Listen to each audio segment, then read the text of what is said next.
Devil May Cry has landed itself into a bit of controversy, but I am going to defend it a little bit. Some of it I am not going to defend, like the terrible CGI ruining what could have been great character designs, or the narrative choice to make Lady swear every other word. Even you couldn't make up something that stupid. Why the Of course he did. You, Thumper.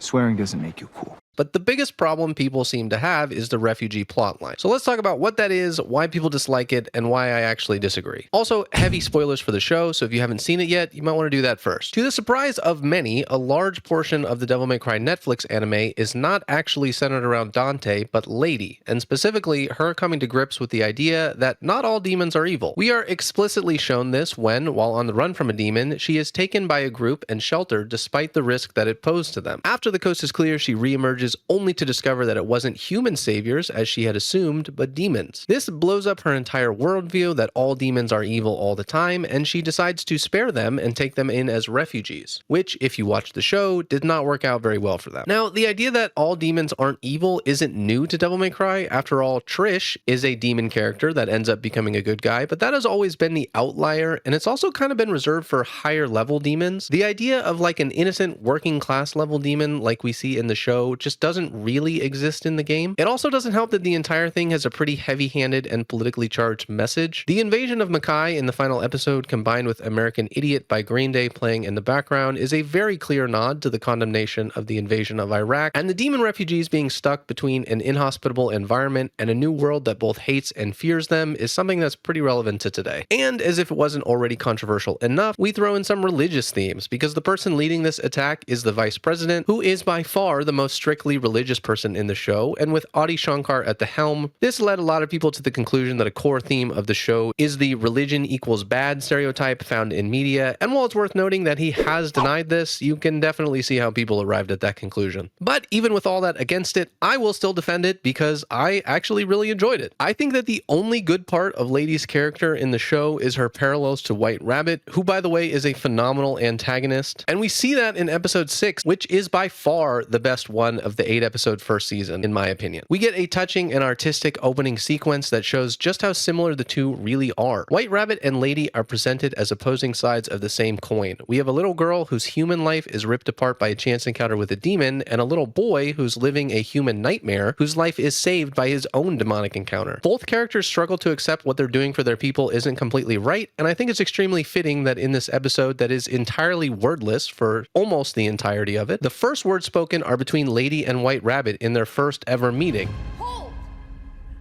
literally bringing us out of the silent fantasy and back into reality. The entire episode is just beautiful. It's a clear allusion to Alice in Wonderland, and it really reminds me of the kinds of sequences Arcane would do, where it just lets the narrative be told through the lyrics and tone of the song and art style, without the need for character dialogue. And I also think this episode is a good litmus test for if you're going to enjoy the series or not, because it's the most clear example of the series being taken in a new direction and just trying to do its own thing. So while there's plenty of moments that I didn't like, looking at you, Virgil.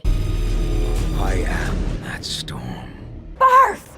Oh, you suck! This episode to me really makes the show worth watching and hit in just the right way. But that's just my opinion. Let me know what you thought in the comments. If you like this video, make sure to like and subscribe. Thanks for watching. Catch you guys next time.